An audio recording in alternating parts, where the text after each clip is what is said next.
सविता सिंह। सविता जी, आपकी बेटी है आशी राजा, जिसको पुलिस ने गिरफ्तार कर लिया है जी। और यहाँ पे जो है कहा गया है कि वो टीआई को ब्लैकमेल करती थी अपने दोस्त के साथ। आपका क्या कहना है, क्या कहानी थी?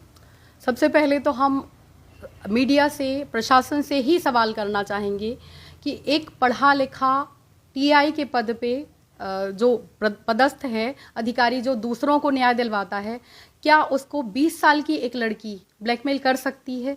अगर ब्लैकमेल का मामला था तो क्या टीआई जो दूसरों के लिए काम कर रहे हैं, इतने बड़े पद पे हैं, पूरे ज़िले में उनका नाम था, क्या उनके लिए अगर कोई ब्लैकमेल कर रहा था, और उसमें भी एक लड़की, 20 साल की लड़की जिसके पास कोई पावर नहीं है, कोई सत्ता नहीं है, कोई बैकग्राउंड नहीं है, क्या वो लड़की उनको ब्लैकमेल कर सकती है? या इसका उल्टा हो सकता है कि लड़की से ऐसा कोई काम करवाने के लिए उसको प्रेशराइज किया जा रहा हो, या कुछ ज़बरदस्ती की जा रही हो कि तुम ये करो, नहीं तो तुम्हारे ऊपर केस कर दिया जाएगा, तो उसने उसका विरोध किया हो।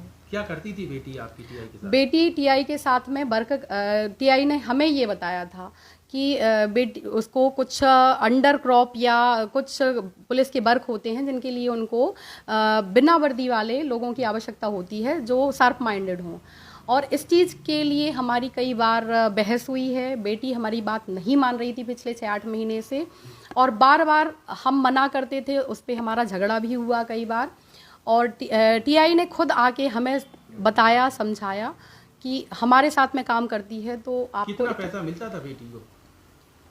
ऐसी कोई सैलरी नहीं थी, लेकिन कभी 25-30 हज़ार, कभी 50,000 रुपए देते थे टीआई। हाँ, और गिफ्ट भी दिए हैं, ऐसी भी चर्चा है? हाँ, गिफ्ट बर्थडे पे गिफ्ट दिया था, सोने का नेकलेस जो 15 से 18 ग्राम का रहा होगा, जो पुलिस को दे चुके हैं हम, और एक दीपावली के आसपास इयररिंग्स गिफ्ट किए थे, जिसके लिए मतलब हमने मना किया था, और मीडिया में बार बार कह रहे कि डायमंड, पर डायमंड का नहीं, गोल्ड का था, और उसके लिए हमने बहुत बार मना किया था कि इस तरह के गिफ्ट आप नहीं दो। इसके साथ ही जब घटना हुई है उसके आसपास के सीसीटीवी फुटेज 2 आए हैं। प्राइवेट बंगले के आसपास आपकी बेटी की गाड़ी दिखी, दूसरा एक प्राइवेट कमरा लिया था बेटी ने, उसमें बैठ के प्लानिंग की, उससे भागते हुए भी दिखे हैं। क्या थी वो कहानी? बंगले पे जाना, हम ये नहीं कहेंगे कि बंगले पे जाना कोई बड़ी बात है। हाँ, ये है कि घटना के 1 हफ्ते पहले से बेटी यहाँ पे नहीं थी। उसने यही बताया था हमें कि टीआई सर ने किसी काम के लिए उसको नोएडा भेजा था, वो और सोनू साथ में थे, तो हमें ज़्यादा फिक्र करने की आवश्यकता नहीं पड़ी। और घटना के करीब 1 से 1.5 घंटे पहले हमारी फ़ोन से बात हुई है, और हमने उससे फ़ोन पे, हमारी रिकॉर्डिंग भी आप चेक कर सकते हो, पुलिस ने चेक किया हुआ है, हमने उससे पूछा है कि तुम कब आ रही हो, तो उसने नहीं बताया कि हम आ चुके हैं, उसने यही बोला कि आ जाएंगे। और हमें ये मीडिया के द्वारा ही पता चला, पुलिस के द्वारा ही पता चला कि वो यहीं पे थी।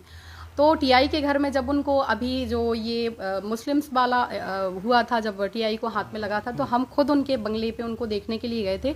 तो उनके घर पे जाना हमें कोई वो नहीं, क्योंकि काम की वजह से साथ में उनके रूम पे जाना। और दूसरा जो रूम की बात कर रहे हो, उसका हमें नॉलेज नहीं है कि ये पता है कि उसकी कोई फ्रेंड है जो वहाँ पे किराए से रहती थी, और अक्सर वो आशी ये बताती थी कि खुशबू के रूम पे हम लोग बैठे हैं। अब आपकी बेटी ब्लैकमेलिंग के केस में फंस चुकी है, आप कह रही हैं वो गलत फंसी है, कैसे न्याय मिलेगा फिर? इसके लिए हम सबसे पहले मीडिया से अपील कर रहे हैं कि जो मीडिया में इतना गलत बताया जा रहा है, बोला जा रहा है, प्रशासन से अपील करते हैं कि प्रशासन भी सही तथ्यों को सामने लाए। पुलिस प्रशासन का हमने सहयोग किया है, बार बार सहयोग किया है।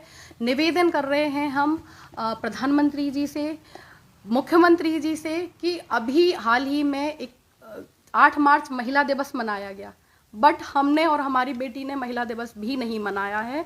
बेटी पे बार बार गलत आरोप लगाए जा रहे हैं, बहुत कुछ छुपाने के लिए, प्रशासन अपनी गलती के छुपाने के लिए, और कुछ काले कारनामे जो टीआई और प्रशासन के हो सकते हैं, उनको छुपाने के लिए एक 20 साल की लड़की को हाईलाइट किया जा रहा है।